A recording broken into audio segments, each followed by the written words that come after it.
see if it's merely a harmonic, but no. We're now at 711 RPM and I'm getting vibration.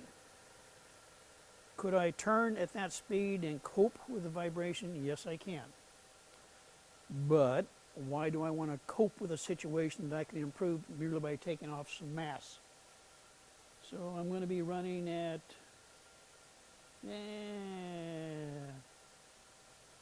526 RPM.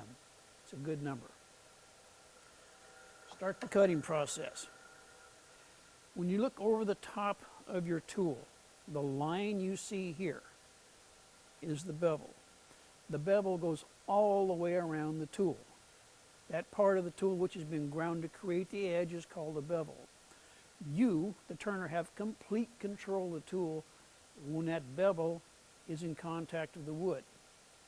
But it's a fine line between on the bevel and you move the handle just a wee bit and now you're dragging the tip across the wood.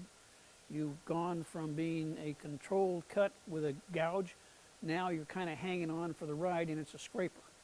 And the tool very, very quickly gets dull. And you've lost control of the cut. And you can always tell because you get these series of little skippy lines that run across it. You get a lot of dust and the tool bounces. Oh, that's terrible. We don't want that. We want to be in control of the tool. This is a pleasurable experience. It shouldn't be white-knuckled and terrified. So, tool on the tool rest. I'm going to start against a relatively flat surface. In this case, it's the side where the faceplate is mounted. I'm going to get my body positioned so that as I move the tool, I'm going to transfer my weight from my one leg to another. Remember when we were in high school, way back when? In my school, the last dance was always a slow dance. Ooh, nice. And we danced just by shifting our weight from one leg to the other while we held on to our honey. Just like this to the rhythm. Ah, brings back memories. Did I tell you I was just married? Ah, I like slow dancing. That's how we want to move with the tool. We want to dance with the lathe. Be nice and gentle. So this part of the tool that's been ground to make a hollow is called the flute.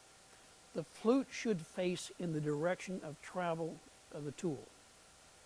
Keep in mind that the more vertical or open this flute is, the more aggressive the tool becomes, and it gets to a point where it's almost uncontrollable. For most people, it is totally out of control. So, what do? If the tool is like this, let's say this is at 0 degrees, roll it up about 15 or 20, maybe 30 degrees max, and that's where we want to be. Tool on the tool rest.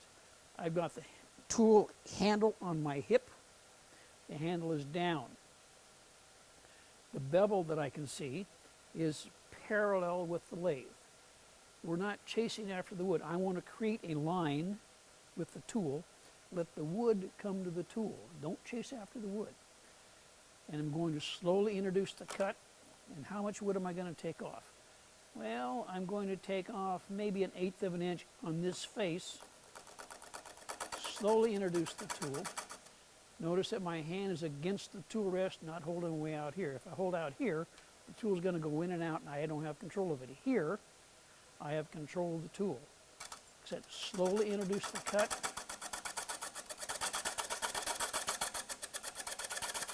There's always a little bounce preliminary. Now we're cutting, you notice the tool doesn't bounce.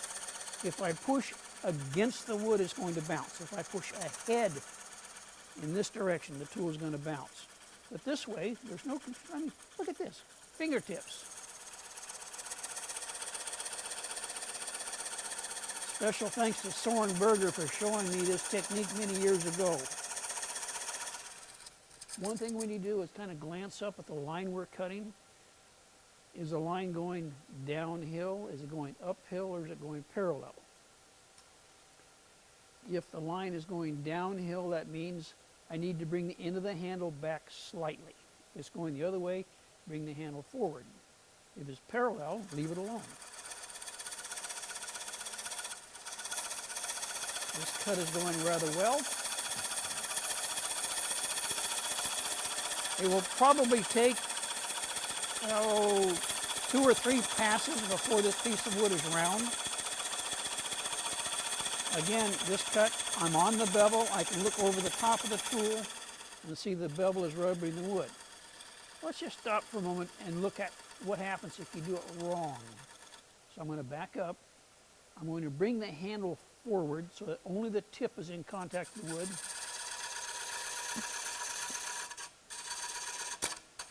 And you can see what happens. The tool wants to skip and jump around. And if you look at the wood, when it's stopped, you can see a bunch of grooves and things where the wood has just skipped. And if I had continued that for very long, my tool would have been extremely dull by the time I got through with it. I was not in control of the cut at that point. I was just kind of hanging onto the tool, and the wood was dictating where things go.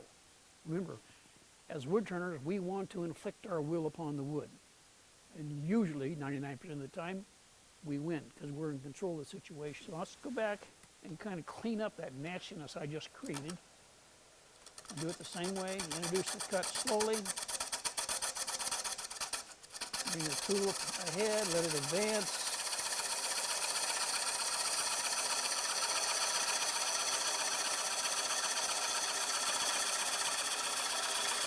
Doing very, very well.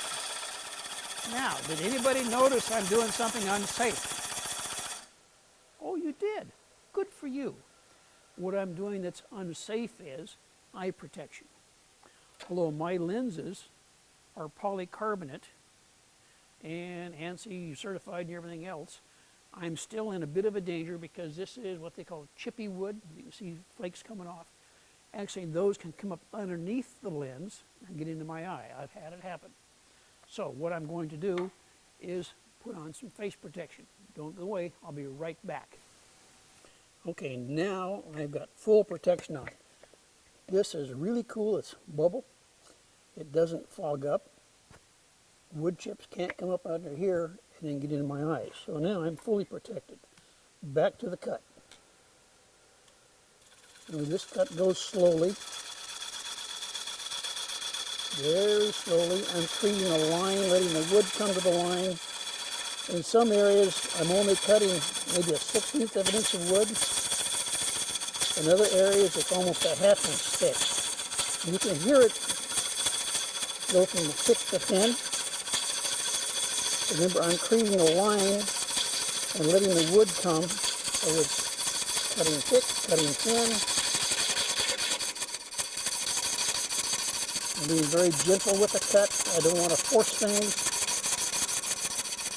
Okay, right now I'm in the area where the shape of the wood, I'm not in contact with the wood all the way around. So I'm going to just very gently take half of that cut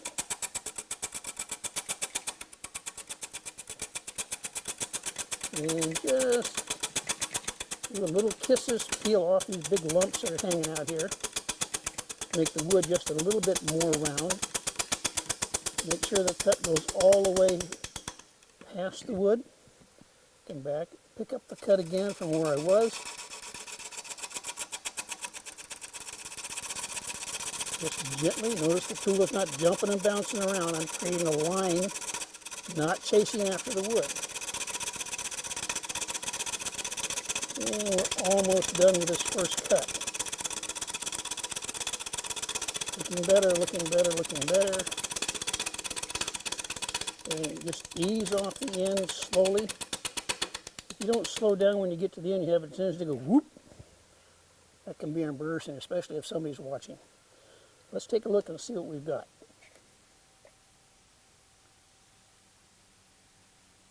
Typical of oak, it's very open grained, but just got a lot of color to it, some character. A few little bits of crackiness, which we can perhaps tolerate. If not, I've got backup wood. So we've created a cylinder. So I'm going to bring the tool rest in a little closer now, because we know it's round.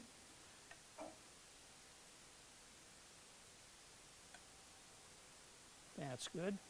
Now I'm going to start developing the bottom shape. So, eye protection down, engage the wood. Maybe I can bring the speed up a bit.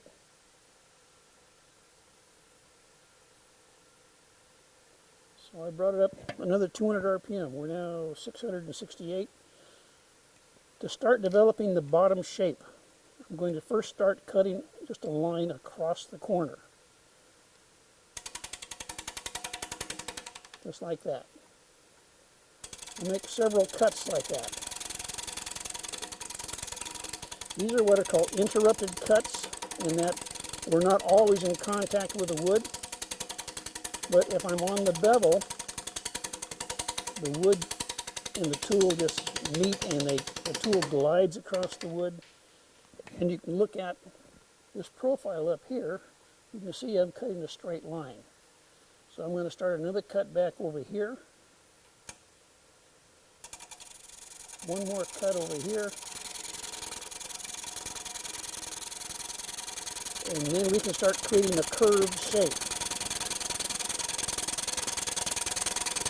We can talk a little bit about shape here. And the tool is bouncing because most of the time there's no wood there, just air. And there's a bit of a shock to the tool when the wood finally appears and hits the cutting edge. Bingo.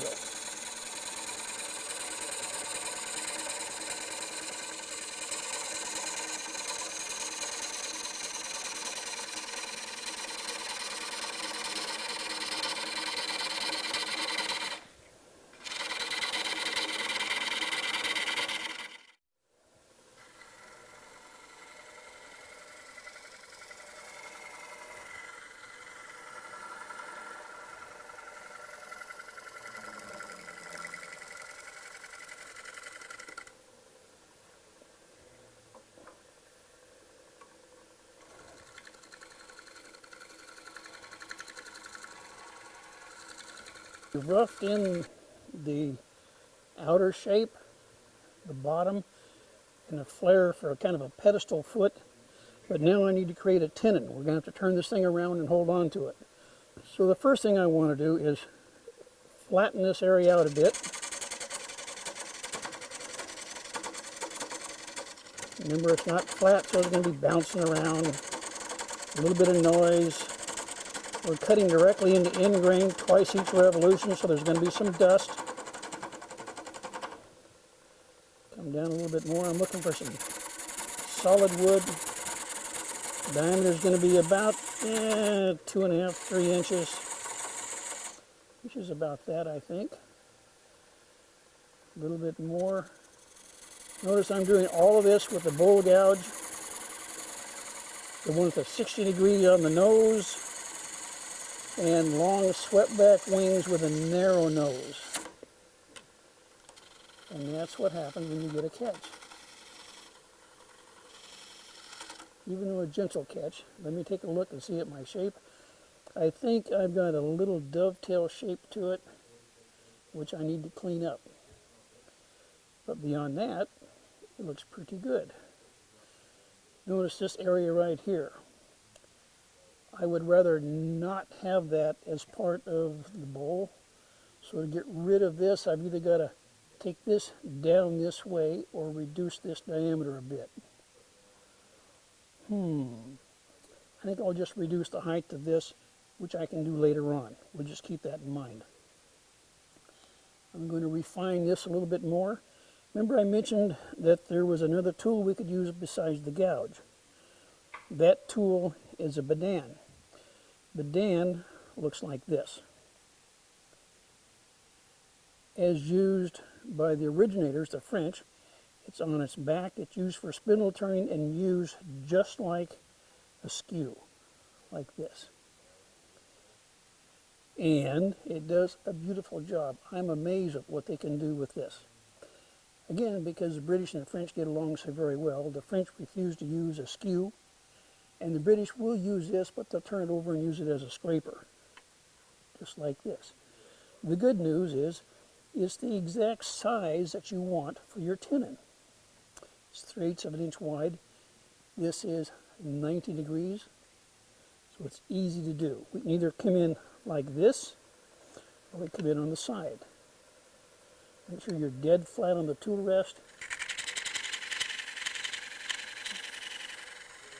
And just like that, we have a perfectly formed tenon. One of the limitations on our tenon is that the height needs to be about 3/8, which is we've got there. But looking at the bottom of our bowl, this is projecting in a slight conical shape, so it's not 3/8 all the way across, which is not good. So we're going to make an adjustment. Whenever you make an adjustment on the lathe, turn it off first. It can pretty much eliminate those embarrassing trips to the emergency room or getting new pieces of wood. Drag this back out of the way.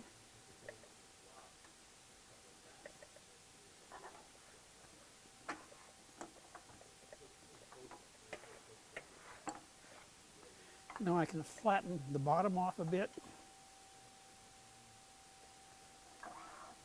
Move the tool rest over, and I'm just going to come across the bottom.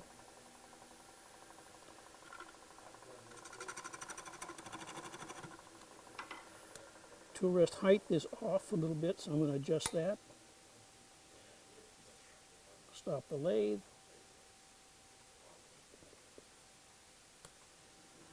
There we go.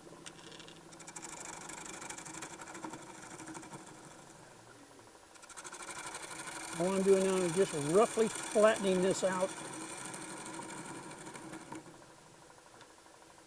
So we got that big projection out of the way. Notice that it's not the same height all the way around. There's a little bit of bottom missing here. It's not going to affect the operation of this at all. Although it would be optimum to have the same height all the way around, it's not 100% necessary. We're fine. We're at the stage now where I can sand this and put the finish on it and turn it around. But wait, remember, we have to make sure that the tenon and the chuck mate. And this is my one-way Talon chuck with the number 3 jaws. Look at that. Almost like it was made for it. Take that off so we know this is going to fit my foot.